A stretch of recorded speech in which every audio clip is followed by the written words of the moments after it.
Welcome back everyone to another NASCAR Heat 5 setup video. Today's video we're focused on Las Vegas Motor Speedway, a very fun track as long as you can manage the bumps. We'll be talking the Cup Series as well as Xfinity and trucks, so let's get started. Before we get into the setup discussion, there's a few other pieces of information that I wanted to pass along.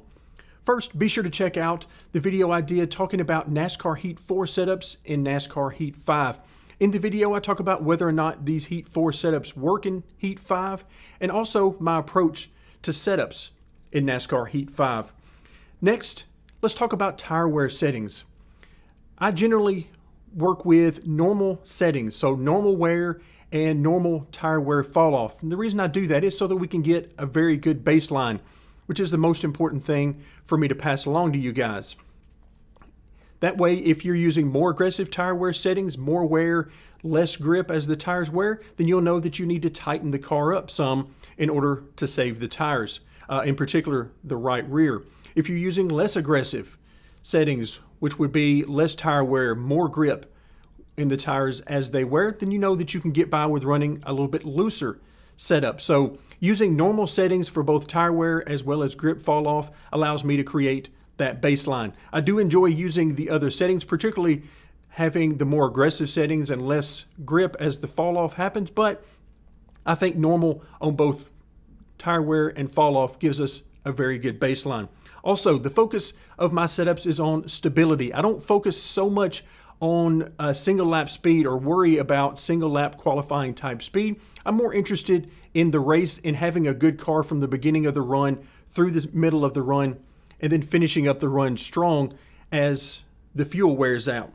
And then finally, when I'm doing setups for both Cup, Xfinity, as well as the trucks, I like to keep these as close to each other as possible so that it gives the same feel across all three series. In general, Xfinity and trucks run a little bit tighter for me using the same setup as I would use in the Cup cars. So in general, I'm going to loosen those up just a little bit in order to get the identical feel that I have with Cup. So with that out of the way, let's move into the setup.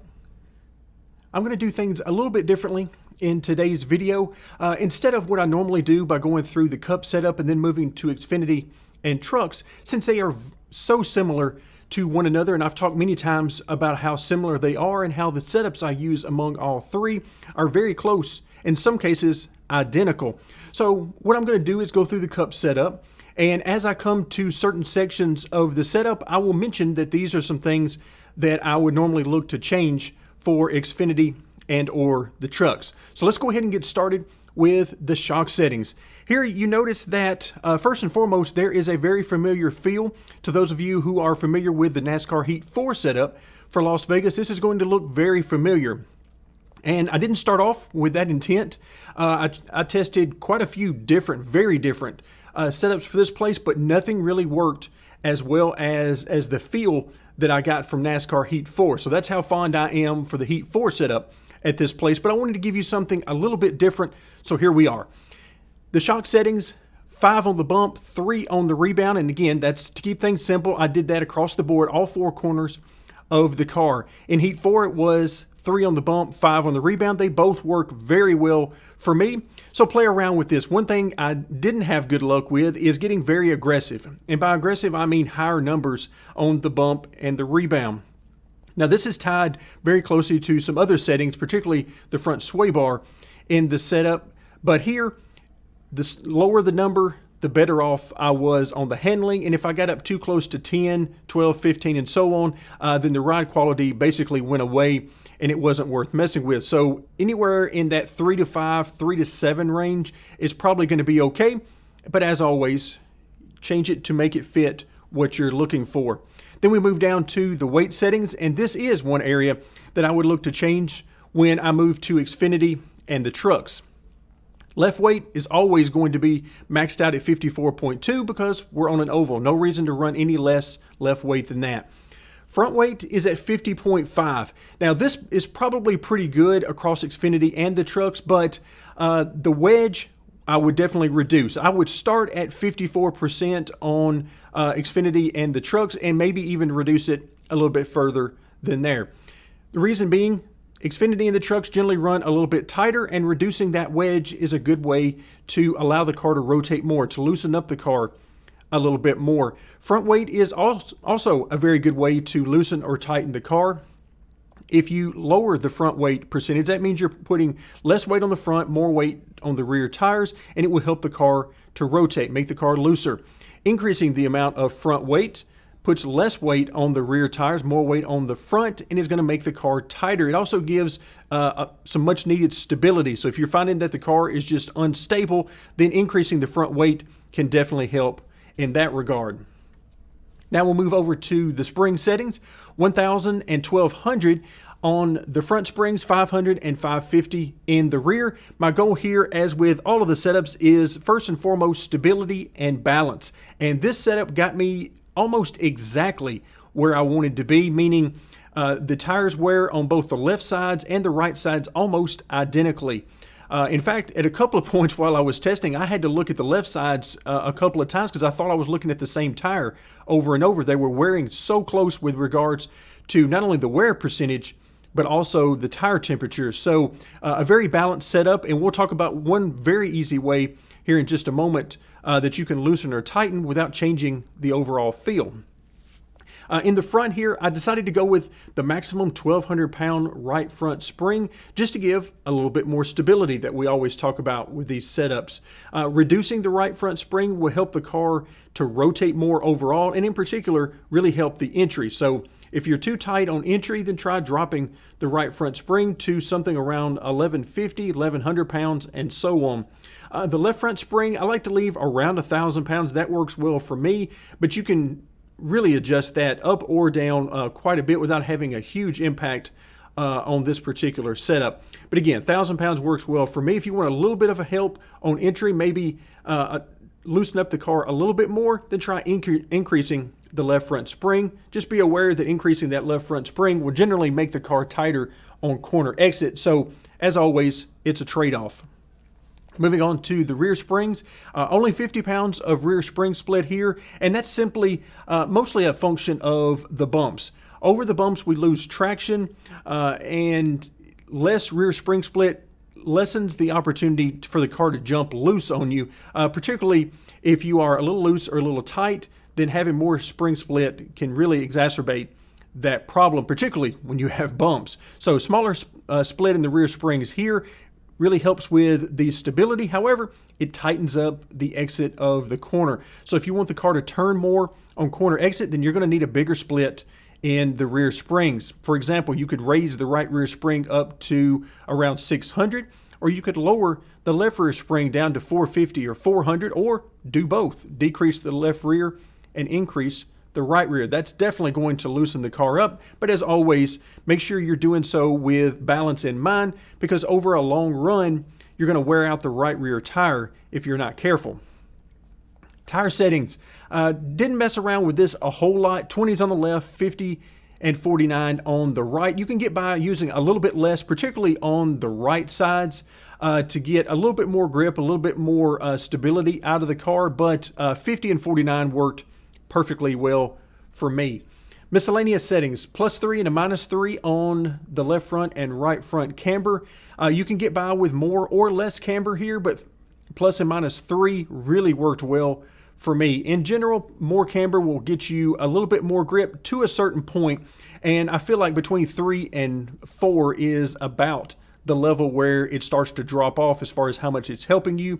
And then more camber is generally going to mean more tire wear on that particular tire.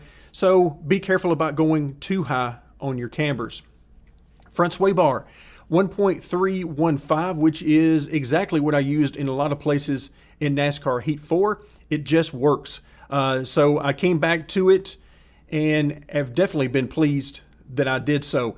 Dropping the front sway bar, I wouldn't recommend going up or down on this number by much more than 1 to 2 clicks, because it has a pretty major change and effect on the car overall. So going down a click or two on the front sway bar will loosen the car up. It will allow the car to rotate much easier than if you raise the front sway bar 1 to 2 clicks. It's going to tighten the car up quite a bit.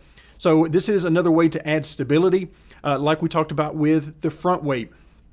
If you are having issue with the car just being very unstable, then you increase the front weight. Another option is to increase the front sway bar by 1 to 2 clicks, and that should certainly tighten up and stabilize the car. Then we move on to the track bar.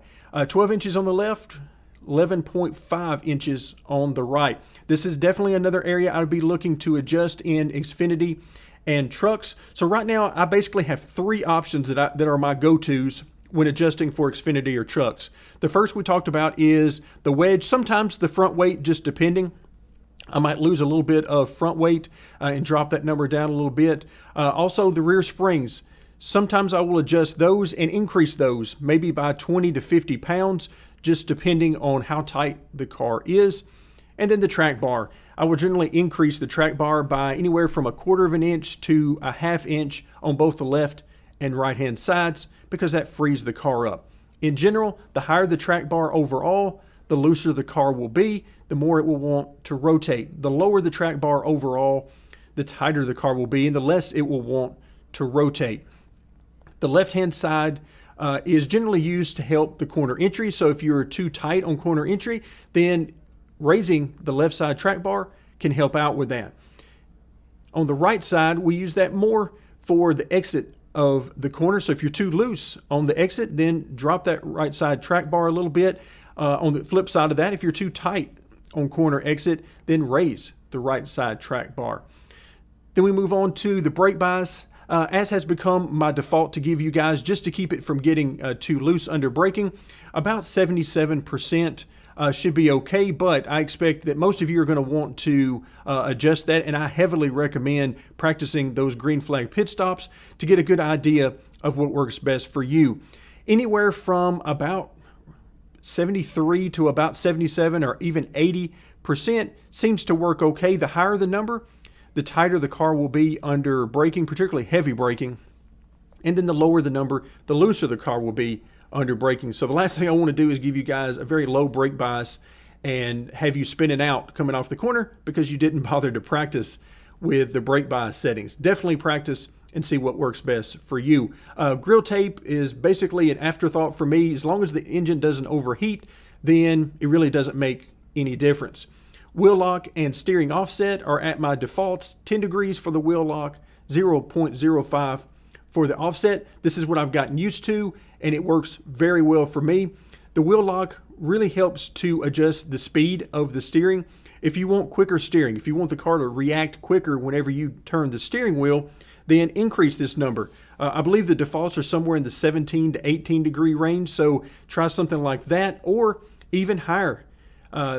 I know the wheel lock a lot higher is common in the dirt cars here in the game, or at least it is for me.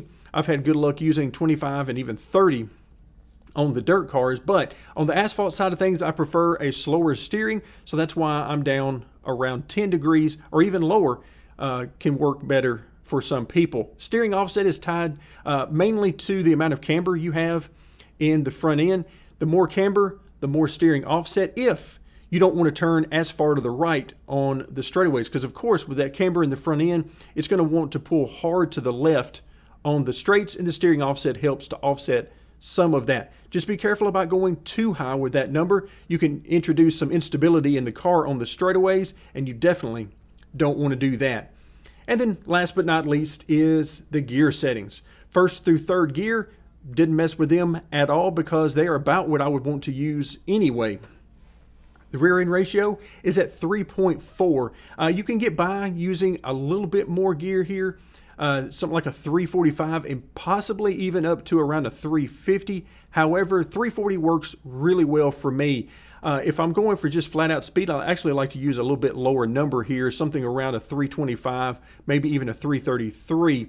But over the course of a long run, which is what we're talking about here, I like to keep a little bit more RPM, so I'm willing to sacrifice maybe a little bit more speed for the first few laps to try to get a little speed for the last few laps when the speed has dropped off much more than where you are early in the run.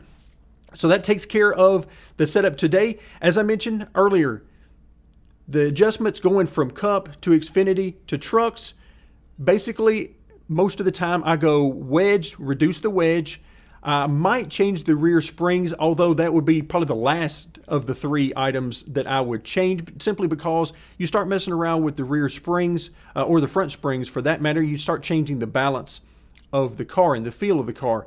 And then we get over to the track bar. I generally like to increase it anywhere from 1/4 to 1/2 inch, and then maybe more, depending on how the Xfinity or the truck car react. So that's going to do it for today. Thank you very much for joining me, and stay tuned as we will continue our setup voyage in NASCAR Heat 5.